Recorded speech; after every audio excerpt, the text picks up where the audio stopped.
Bismillahirrahmanirrahim. Assalamualaikum warahmatullahi wabarakatuh. Perkenalkan, nama saya Abimanyu, karakter dari kelas 10-9, ingin menjelaskan materi bab 5 PAI. Masuknya agama Islam di Indonesia. Berikut adalah penjelasan materi mengenai teori-teori masuknya agama Islam di Indonesia yang tercantum dalam catatan. Teori Gujarat dikembangkan oleh para ilmuwan Belanda seperti C. Snopurgrond, J. Nepel, dan Mukwete. Teori ini menyatakan bahwa Islam masuk ke Nusantara melalui pedagang dari Gujarat atau dari India sekitar abad ke-13 Masehi. Bukti pendukungnya termasuk kesamaan batu nisan di Pasai dan Gresik dan dengan yang ada di Cambai, Gujarat. Teori Mekah dicetus oleh Buya Hamka. Teori ini membantah teori Gujarat dan menyatakan bahwa Islam masuk langsung dari Arab Mekah pada abad ke-7 Masehi, dibawa oleh para pedagang Arab. Teori Persia didukung oleh Husain Jajadiningrat dan Umar Amir Hussain. Teori ini berpendapat bahwa Islam masuk ke Indonesia melalui pedagang Persia dan menyebarkan ajaran Syiah pada abad ke-7 Masehi. Teori Cina.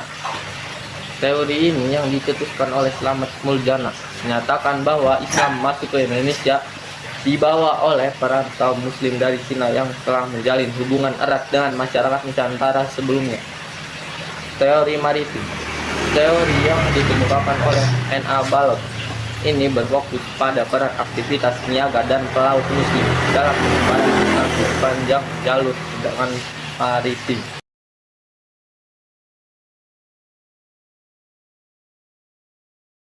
Istilah kerajaan diubah menjadi kesultanan. Istilah kerajaan diubah menjadi kesultanan karena pengaruh masuknya agama Islam, di mana pemimpinnya menggunakan gelar sultan yang mencerminkan penerapan prinsip-prinsip Islam dalam struktur pemerintahan.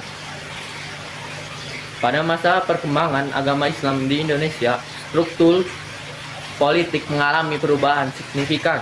Istilah kerajaan yang umumnya berakar pada tradisi Hindu-Buddha diganti oleh kesultanan. Perubahan ini bukan sekedar pergantian nama, melainkan juga mencakup penerapan prinsip-prinsip Islam ke dalam sistem peradilan dan pemerintahan. Pemimpin dari entitas politik baru ini tidak lagi disebut raja atau gelar sejenisnya, melainkan sultan, sebuah gelar yang berasal dari bahasa Arab dan mengacu pada penguasa muslim. Kesultanan Islam seperti Demak, Aceh, dan Mataram muncul dan berkembang, menggantikan kekuasaan kerajaan Hindu-Buddha di bidang politik dan budaya.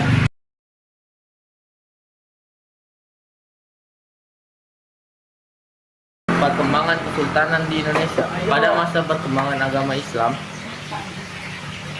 pertanyaan tersebut adalah judul atau topik bahasan mengenai sejarah perkembangan kesultanan di Indonesia, khususnya pada masa perkembangan agama Islam.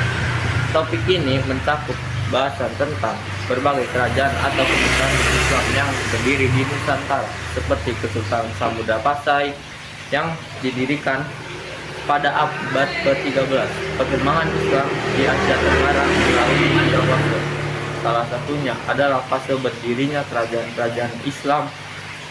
Beberapa kesultanan yang berdiri pada masa itu antara lain Kesultanan Perulak, Kesultanan Malaka, Kesultanan Cirebon, dan Kesultanan Demak.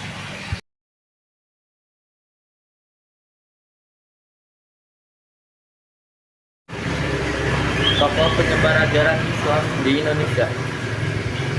Wali Songo. Wali Songo adalah sebutan 9 tokoh ulama yang sangat berperan penting dalam penyebaran agama Islam di Indonesia, khususnya di Pulau Jawa. Metode dakwah mereka yang bijak dan teratur membuat Islam dapat diterima secara luas oleh masyarakat pada saat itu. Sultan Malik Al-Saleh adalah pendiri dan sultan pertama Kesultanan Samudra Pasai. Yang ketiga, Sultan Alauddin Riayat Shah adalah Sultan Aceh yang berperan dalam penyebaran Islam di Sumatera. Yang keempat, Sultan Alauddin adalah Raja Goa yang pertama yang memeluk Islam dan menyebarkan Islam di Sulawesi dan Maluku.